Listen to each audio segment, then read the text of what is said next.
அனைத்து நாளா வளங்களுக்கும் வணக்கம் நண்பா. நாம் இந்த வீடியோவில் வந்து பார்த்திங்கன்னா சத்துணவுத்துறையிலேருந்து வந்துக்கிற வேலைவாய்ப்பு பற்றி தான் பார்க்க போகிறோம். இந்த சத்துணவுத்துறையிலேருந்து வந்திருக்கக்கூடிய வேலைவாய்ப்பு வந்து பார்த்திங்கன்னா உங்களுக்கு அப்ளிகேஷன் எங்கே கிடைக்குன்னு சொல்லி பார்க்கலாம். அதேமாதிரி வந்து பார்த்திங்கன்னா அந்த அப்ளிகேஷன் வந்து பார்த்திங்கன்னா எப்படி வந்து பார்த்திங்கன்னா ப்ளே இன்ட்ரி விண்ணப்பிக்கிறது எல்லா டீட்டெயில்ஸுமே வந்து பார்த்திங்கன்னா நம்ம சேனலில் கிளியராக பார்க்க போகிறோம். அதே மாதிரி பார்த்திங்கன்னா நியூ அப்டேட் வந்துக்குது. எல்லா டீட்டெயில்ஸுமே உங்களுக்கு தெரிஞ்சுக்கணுன்னா நம்ம சேனலில் வந்து பார்த்திங்கன்னா ஸ்கிப் பண்ணாமல் ஃபுல்லாக எண்டு வரைக்கும் பாருங்கள். அதேமாதிரி நம்ம சேனலுக்கு புது வருஷம் இருந்துச்சுன்னா சப்ஸ்கிரைப் பண்ணிக்கங்க. அப்போ தான் வந்து பார்த்திங்கன்னா உங்களுக்கு இது மாதிரி ஃப்ரீ ஜாப்ஸ் எல்லாமே உங்களுக்கு ஒன்று நோட்டிஃபிகேஷனாக வரும். இப்போ வாங்க வீடியோக்குள்ளே போய் பார்க்கலாம். சத்துணவுத்துறையில் வந்து பார்த்திங்கன்னா உங்களுக்கு அடுத்த மாதம் வந்து பார்த்திங்கன்னா ஏப்ரல் மாதத்தில் கண்டிப்பாக வந்து பார்த்திங்கன்னா நோட்டிஃபிகேஷன் வரதாக அமைச்சர் வந்து பார்த்திங்கன்னா சட்டப்பேரவையில் தெரிவிச்சிருந்தாங்க. அதனால் வந்து பார்த்திங்கன்னா உங்களுக்கு சத்துணவுத்துறையும் அதேமாதிரி பார்த்திங்கன்னா அங்கன்வாடி துறையில் வந்து பார்த்திங்கன்னா உங்களுக்கு ஏப்ரல் மாதத்தில் நோட்டிஃபிகேஷன் வரதுக்கு வாய்ப்பு இருக்குது. அப்படி நோட்டிஃபிகேஷன் வந்துச்சுன்னா அதுக்கு என்னென்ன குவாலிஃபிகேஷன் எல்லா டீட்டெயில்ஸுமே வந்து பார்த்திங்கன்னா முந்தைய நோட்டிஃபிகேஷன் நம்ம பார்க்கலாம். அதில் வந்து பார்த்திங்கன்னா ஃபஸ்ட் ஒன்று வந்து பார்த்திங்கன்னா உங்களுக்கு சத்துணவு மைய அமைப்பாளருக்கு வந்து பார்த்திங்கன்னா உங்களுக்கு என்ன தகுதி வேணும்னா கல்வி தகுதி வந்து பார்த்திங்கன்னா உங்களுக்கு பொதுப்பிரிவினர் மற்றும் தாழ்த்தப்பட்டவருக்கு வந்து பார்த்திங்கன்னா 10ஆம் வகுப்பு தேர்ச்சி பெற்றிருக்க வேண்டும்னு சொல்லியிருக்காங்க. அதேமாதிரி பார்த்திங்கன்னா பழங்குடியினர் எஸ்டி கேண்டிடேட் வந்து பார்த்திங்கன்னா உங்களுக்கு 8ஆம் வகுப்பு வரை படிச்சிருந்தால் போதும்னு சொல்லியிருக்காங்க. 8வது வந்து பார்த்திங்கன்னா நீங்கள் பாஸ் பண்ணியிருக்கலாம், அப்படியே தோல்வி அடிச்சிருந்தால் போதும்னு சொல்லியிருக்காங்க. நீங்களாம் வந்து பார்த்திங்கன்னா எலிஜிபிள்னு சொல்லியிருக்காங்க. அதேமாதிரி பார்த்திங்கன்னா ஏஜ் லிமிட் வந்து பார்த்திங்கன்னா பொதுப்பிரிவினருக்கு உங்களுக்கு பொதுப்பிரிவினர் மற்றும் தாழ்த்தப்பட்டவருக்கு 21 வயசுலேருந்து 40 வயசுக்கு உள்ள இருக்குன்னு சொல்லியிருக்காங்க. பழங்குடியினருக்கு வந்து பார்த்திங்கன்னா உங்களுக்கு 18லேருந்து 40 வயசுக்குள்ளே இருக்குன்னு சொல்லியிருக்காங்க.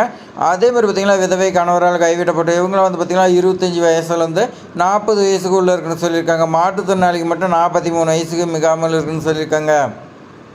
பிற தகுதி என்ன வேணும்னா நீங்கள் வந்து பார்த்திங்கன்னா நியமன பணியிடத்திற்கும் விண்ணப்பதாரர் குடியிருப்புக்கும் இடையே வந்து பார்த்திங்கன்னா 3 கிலோமீட்டர் டிஸ்டன்ஸ் தான் இருக்குன்னு சொல்லியிருக்காங்க. 2025 நோட்டிஃபிகேஷனில் வந்து பார்த்திங்கன்னா இந்த தூரம் வந்து பார்த்திங்கன்னா உங்களுக்கு 7 கிலோமீட்டர் 10 கிலோமீட்டருக்கு உள்ளே வரத்துக்கு வாய்ப்பு இருக்குது. ஏன்னா வந்து பார்த்திங்கன்னா சட்டப்பேரவையில் இதை பற்றின ஒரு டீட்டெயில்ஸ் அப்டேட் கொடுத்துருக்காங்க. 3 கிலோமீட்டருக்கும் போது பார்த்திங்கன்னா உங்களுடைய பக்கத்தில் வந்து பார்த்திங்கன்னா எந்த சத்துணவு மையம் இருக்காது. அதனால் வந்து பார்த்திங்கன்னா உங்களுக்கு ஜாப் கிடைக்காது. இந்த நோட்டிஃபிகேஷன் வந்து பார்த்திங்கன்னா சேஞ்ச் பண்ணி உங்களுக்கு 2025 10 கிலோமீட்டர் உள்ளே இருக்குன்னு சொல்லியிருக்காங்க. மினிமம் வந்து பார்த்திங்கன்னா 7 கிலோமீட்டர் அப்படி இல்லைனா 10 கிலோமீட்டர் இருக்குன்னு சொல்லியிருக்காங்க. அதேமாதிரி பார்த்திங்கன்னா சத்துணவு மைய கணக்கில் வந்து பார்த்திங்கன்னா நீங்கள் பராமரிக்கிறதுக்கு தகுதி உங்களுக்கு இருக்குதுன்னு சொல்லியிருக்காங்க. மாற்றுத்திறனாளிகள் வந்து பார்த்திங்கன்னா உங்களுக்கு அமைப்பாளர் பணியிடத்திற்கு 4% வந்து பார்த்திங்கன்னா ஒதுக்கீடு தனியாக செய்யப்படும் சொல்லியிருக்காங்க. இந்த அப்டேட் வந்து பார்த்திங்கன்னா லாஸ்ட் வீக்கில் வந்துச்சு, உங்களுக்கே தெரியும். 4% வந்து பார்த்திங்கன்னா மாற்றுத்திறனாளிக்கு ஒதுக்குறதா சொல்லியிருக்காங்க. பள்ளி சத்துணவு மைய சமையலாளருக்கு வந்து பார்த்திங்கன்னா உங்களுக்கு என்ன கல்வி தகுதி வேணும்னா ஃபஸ்ட்டு வந்து பார்த்திங்கன்னா நீங்கள் விண்ணப்பதாரர் வந்து பார்த்திங்கன்னா பெண்களாக இருக்குன்னு சொல்லியிருக்காங்க. ஆண்களுக்கு இந்த ஜாப் நாட் எலிஜிபிள்னு சொல்லியிருக்காங்க. அதேமாதிரி பார்த்திங்கன்னா உங்களுக்கு எஜுகேஷன் குவாலிஃபிகேஷன் உங்களுக்கு பொதுப்பிரிவினர் மற்றும் தாழ்த்தப்பட்டவருக்கு வந்து பார்த்திங்கன்னா 8வது நீங்கள் பாஸ் பண்ணியிருக்கலாம், அப்படி இல்லைனா தோல்வி அடைஞ்சிருக்கலாம்னு சொல்லியிருக்காங்க. இவங்கெல்லாம் வந்து பார்த்திங்கன்னா எலிஜிபிள்னு சொல்லியிருக்காங்க. பழங்குடியினர் வந்து பார்த்திங்கன்னா எழுத படிக்க தெரிஞ்சிருக்குன்னு சொல்லியிருக்காங்க. தமிழ் வந்து பார்த்திங்கன்னா எல்லா ஜாபுமே எழுத படிக்க தெரிஞ்சுன்னு சொல்லியிருக்காங்க. ஏஜ் லிமிட் வந்து பார்த்திங்கன்னா உங்களுக்கு பொதுப்பிரிவினர் தாழ்த்தப்பட்டவருக்கு வந்து பார்த்திங்கன்னா 21லேருந்து 40 இயர்ஸுக்கு உள்ளே இருக்குன்னு சொல்லியிருக்காங்க. எஸ்டிக்கு மட்டும் வந்து பார்த்திங்கன்னா உங்களுக்கு 18லேருந்து 40 இயர்ஸுக்கு உள்ளே இருக்கணும். விதவைகள் கணவரால் கைவிடப்பட்ட இவங்களாம் வந்து பார்த்திங்கன்னா 20 வயசுலேருந்து 40 வயசுக்கு உள்ளே இருக்குன்னு சொல்லியிருக்காங்க. இதுக்கு வந்து பார்த்திங்கன்னா தூர சுற்றளவு வந்து பார்த்திங்கன்னா 3 கிலோமீட்டர் கொடுத்துருக்காங்க. எல்லாமே வந்து பார்த்திங்கன்னா 2025 நோட்டிஃபிகேஷன் சேஞ்ச் ஆகி வரப்போகுது. அதேமாதிரி பார்த்திங்கன்னா பள்ளி சத்துணவு மைய சமையல் உதவியாளருக்கான வேகன்சி வந்து பார்த்திங்கன்னா இதுக்கும் பெண்கள் மட்டும் தான் விண்ணப்பிக்கணும்னு சொல்லியிருக்காங்க. இதுதான் ஃபஸ்ட்டு குவாலிஃபிகேஷனாக கொடுத்துருக்காங்க. அடுத்து கல்வி தகுதி வந்து பார்த்திங்கன்னா பொதுப்பிரிவினர் மற்றும் தாழ்த்தப்பட்டவருக்கு வந்து பார்த்திங்கன்னா 5வது பாஸ் பண்ணியிருக்கலாம், அப்படி இல்லைனா தோல்வி அடைஞ்சிங்க வந்து பார்த்திங்கன்னா இந்த ஜாபுக்கு எலிஜிபிள்னு சொல்லியிருக்காங்க. பழங்குடியினர் வந்து பார்த்திங்கன்னா எழுத படிக்க தெரிஞ்சிருக்குன்னு சொல்லியிருக்காங்க. ஆனால் 2025 வந்து பார்த்திங்கன்னா நோட்டிஃபிகேஷன் வந்து பார்த்திங்கன்னா எல்லாமே சேஞ்ச் ஆகி வரும். அப்படி வரும்போது வந்து பார்த்திங்கன்னா உங்களுக்கு குவாலிஃபிகேஷன் எல்லாமே சேஞ்ச் ஆகிறதுக்கு வாய்ப்பு இருக்குது. அதேமாதிரி பார்த்திங்கன்னா ஏஜ் லிமிட்டு சேம் தான் உங்களுக்கு பொதுப்பிரிவினர் மற்றும் தாழ்த்தப்பட்டவருக்கு 21 வயசுலேருந்து 40 வயசுக்குள்ளே இருக்குன்னு சொல்லியிருக்காங்க. எஸ்டிக்கு 18லேருந்து 40 வயசுக்குள்ளே இருக்குன்னு சொல்லியிருக்காங்க. அதேமாதிரி பார்த்திங்கன்னா இதுக்கும் தூர சுற்றளவு வந்து பார்த்திங்கன்னா 3 கிலோமீட்டர் இருக்குதுன்னு சொல்லியிருக்காங்க. இதுக்கு வந்து பார்த்திங்கன்னா என்னென்ன சர்டிஃபிகேட்லாம் நீங்கள் கொடுக்கணுன்னு வந்து பார்த்திங்கன்னா பள்ளி மாற்று சான்றிதழ் டிசி ஜெராக்ஸ் கேட்டிருக்காங்க.